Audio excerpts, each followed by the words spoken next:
Hey, good morning. What's up, Village Church Youth Group? Today's verse of the day is from Psalm 23, verse 1.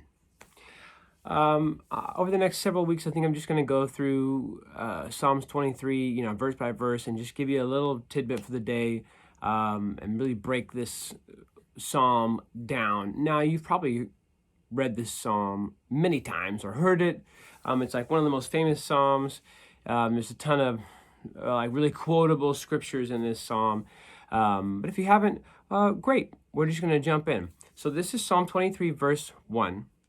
And it's very short and sweet. And it says, "The Lord is my shepherd. I lack nothing."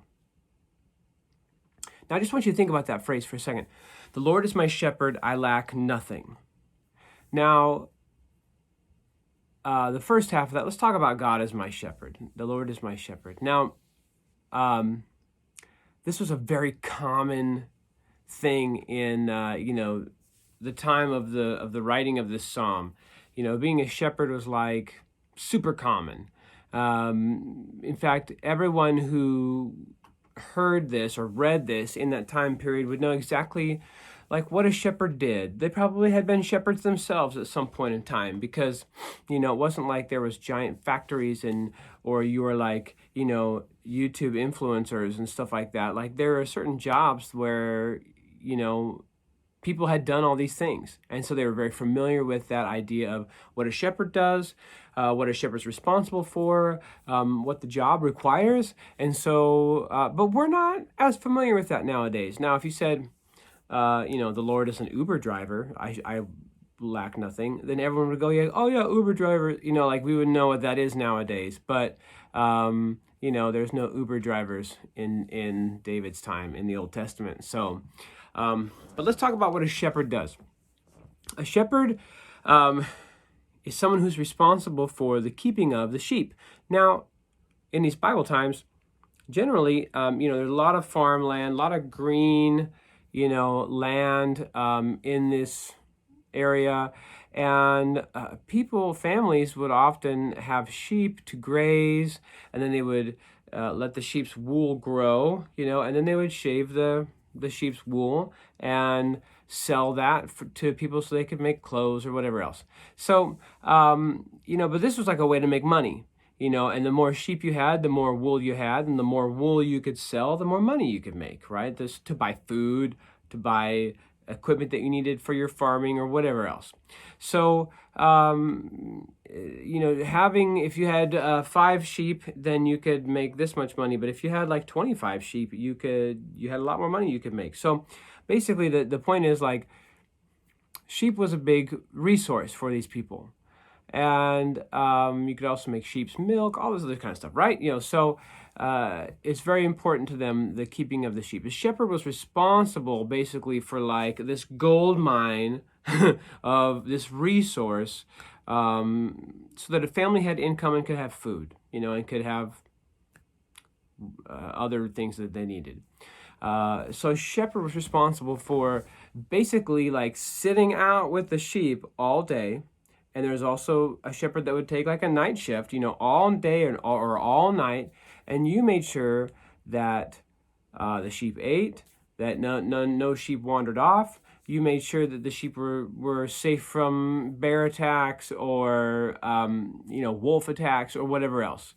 And we find in Bible stories that David actually fought off like a mountain lion or a bear or whatever who had attacked their flock. And that there's another thing like a wolf in they talk about wolves trying to infiltrate the sheep's pen and kill sheep or whatever.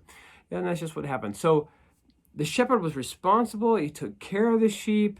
He watched over the sheep. He made sure the sheep were okay, that they were healthy. If a sheep was wandering off, then the shepherd would be responsible to go and find that sheep and bring him back into the fold. It was very much like a caretaker responsibility. Now, in Psalms 23, verse 1, we see that the Lord is my shepherd. The other thing a shepherd did, the other thing was that a shepherd would guide the sheep to places where they needed to go.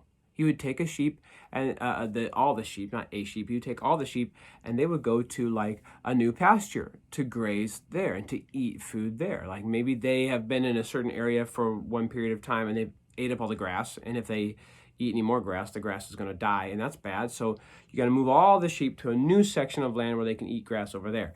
So if the Lord is our shepherd, he's also not only the one who takes care of us, okay, and helps us and guides us. The Lord is my shepherd also means that he is leading us to the right places where we need to go. That he is leading us to the places where we need to be to thrive, okay, and survive. That he's taking care of us. He's watching out for us. Now, that's the Lord is my shepherd. Now, here's the second part of this verse. The Lord is my shepherd. Say, the Lord is the guy who watches out for me. God is the guy who's taking care of me. He's leading me and guiding me into the right places to go. But also, the second half of the verse says, I lack for nothing. I lack nothing.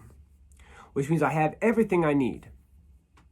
So if the Lord is my shepherd and he takes care of me, that means that I don't need anything else. Right? I mean, if God is my shepherd, that's it. All I need is God. It's just like that song we've been singing in church. I want you and nothing else, right? I don't need anything else, God.